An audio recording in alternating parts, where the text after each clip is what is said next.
Assalamualaikum warahmatullahi wabarakatuh. Perkenalkan, nama saya Putri Mayanti dengan NIM 1800940.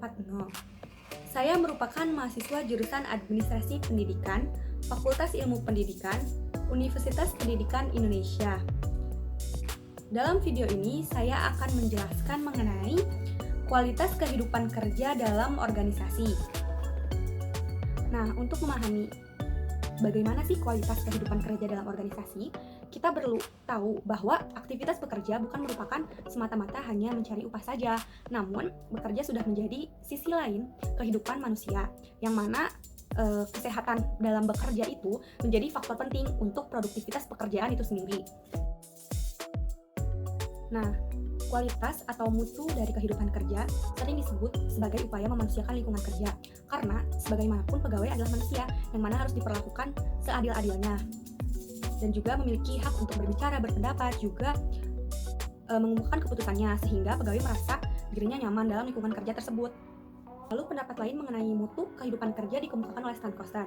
Dia berkata bahwa mutu kehidupan kerja mengacu pada bagaimana efektifnya lingkungan kerja untuk memenuhi kebutuhan pribadi pegawainya. Nah, dalam pendapat Stan Koster tersebut dapat diartikan bahwa bekerja bukan merupakan hal mencapai upah atau tujuan saja, namun bekerja adalah bagian dari kehidupan, yang mana dalam pekerjaan itu harus terjadi kenyamanan, kesehatan dalam bekerja. Maka dalam melakukan pekerjaan pun kita akan nyaman, dan dalam menjalankan kehidupan juga kita akan nyaman seperti itu. Selanjutnya yaitu dorongan terhadap peningkatan mutu kehidupan kerja itu disebabkan oleh dua faktor. Yang pertama, desain organisasi klasik yang kurang memperhatikan manusia. Lalu yang kedua, berubahnya kebutuhan dan aspirasi pegawai. Dua hal itu menjadi tantangan untuk peningkatan dari kualitas kehidupan kerja tersebut. Karena bahwasannya manusia yang menjalankan organisasi dan manusia yang memiliki peran utama dalam organisasi tersebut tentunya harus memiliki kualitas kehidupan kerja yang baik pula.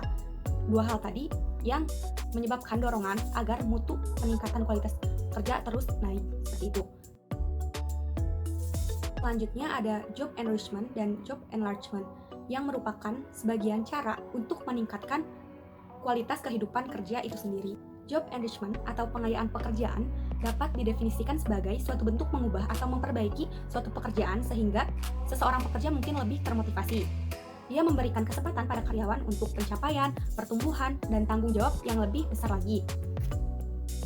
Sebagai contoh, sekretaris dalam organisasi memiliki tugas untuk membuat surat. Lalu, sebagai pimpinan, kita mempercayakan hal itu kepada sekretaris. Maka, kualitas surat yang dibuat oleh sekretaris itu menjadi tanggung jawab sekretaris sebelum surat itu disebarkan. Jadi, sekretaris tersebut bakal memiliki motivasi yang lebih untuk menciptakan surat yang kualitasnya tinggi, seperti itu, job enlargement atau keluasan pekerjaan. Hal ini dilakukan untuk memotivasi agar lebih produktif dalam pekerjaannya. Seperti itu. Sebagai contoh, seorang sekretaris diberi tugas tambahan, yaitu menyiapkan PowerPoint atau bahan presentasi. Nah, dengan itu maka sekretaris akan termotivasi untuk lebih produktif dalam pekerjaannya, karena ia telah dipercaya oleh atasannya untuk menyiapkan bahan tayangan, maka harus disiapkan secara berkualitas seperti itu contohnya. Nah, dengan dilakukannya job enrichment dan job enlargement, maka produktivitas dan kinerja pegawai diharapkan meningkat karena memiliki kepercayaan dari pimpinannya. Namun, jika penambahan pekerjaan itu sebagian dari sanksi, itu bukan merupakan job enlargement ya. Nah, selanjutnya ada hubungan kualitas kehidupan kerja organisasi dan kinerja pegawai. Keduanya memiliki hubungan yang positif, yaitu jika kualitas kehidupan kerja suatu organisasi baik, maka kinerja organisasinya dapat dikatakan baik juga. Kenapa demikian? Karena jika kita dalam lingkungan organisasi yang baik dan kehidupan kerja yang baik, maka kita pun nyaman dalam melakukan pekerjaan dan terdorong untuk produktif dan juga meningkatkan kinerja kita seperti itu. Namun demikian, tidak semua yang kehidupan kerja organisasinya baik memiliki kualitas kinerja baik. Nah, kinerja sendiri itu balik lagi ke orang-orangnya masing-masing dan juga faktor-faktor lainnya seperti kesempatan, kemampuan, seperti itu. Nah, dalam upaya peningkatan kualitas kehidupan kerja organisasi, tidak selamanya berjalan mulus, namun seringkali timbul masalah-masalah yang terjadi dalam pengerjaannya. Masalah tersebut seringkali disebabkan oleh kondisi manusianya itu sendiri, kondisi organisasi, juga kondisi lingkungan kerjanya itu sendiri. Yang pertama ada kondisi manusia. Kondisi manusia ini berkaitan dengan karakteristik orang-orang yang ada di dalam organisasi. Nah, faktor ini seringkali menjadi masalah ya, karena setiap manusia memiliki karakteristik yang berbeda.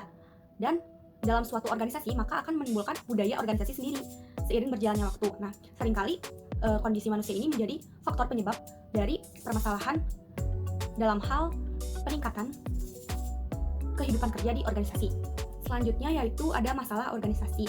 Masalah organisasi ini berkaitan dengan kebijakan yang dikeluarkan oleh organisasi tersebut untuk menjalankan organisasinya, yang mana seringkali menjadi sumber masalah dalam upaya peningkatan kehidupan kerja organisasi itu sendiri. Lalu yang ketiga ada masalah lingkungan fisik. Ini berkaitan kepada kenyamanan pegawai dalam pekerjaannya. Hal ini sangat berkaitan ya dengan peningkatan kualitas kehidupan kerja itu sendiri, yang mana bisa jadi sumber masalah yang amat besar jika pegawainya sendiri tidak nyaman dalam lingkungan kerja itu sendiri, maka akan mengganggu peningkatan kehidupan kerja organisasi itu sendiri. Nah, masalah-masalah tersebut dapat diatasi oleh beberapa hal. Yang pertama ada pengayaan pekerjaan yang bertujuan untuk memperkaya pengetahuan kita mengenai pekerjaan yang kita dapat. Selanjutnya yang kedua ada menciptakan pekerjaan yang menyeluruh. Lalu yang ketiga ada menggilirkan pekerjaan. Dan yang keempat ada pujian dan penghargaan untuk seseorang yang telah selesai melaksanakan pekerjaannya dengan baik. Hal itu akan memberikan motivasi tersendiri bagi pegawai. Lalu yang kelima ada pendelegasian wewenang. Dan yang terakhir ada mengubah lingkungan kerja, tentunya agar pegawai nyaman. Mungkin sekian yang dapat saya sampaikan mengenai kualitas kehidupan kerja dalam organisasi. Semoga video ini dapat bermanfaat ya. Jika ada kesalahan mohon dimaafkan. Assalamualaikum warahmatullahi wabarakatuh.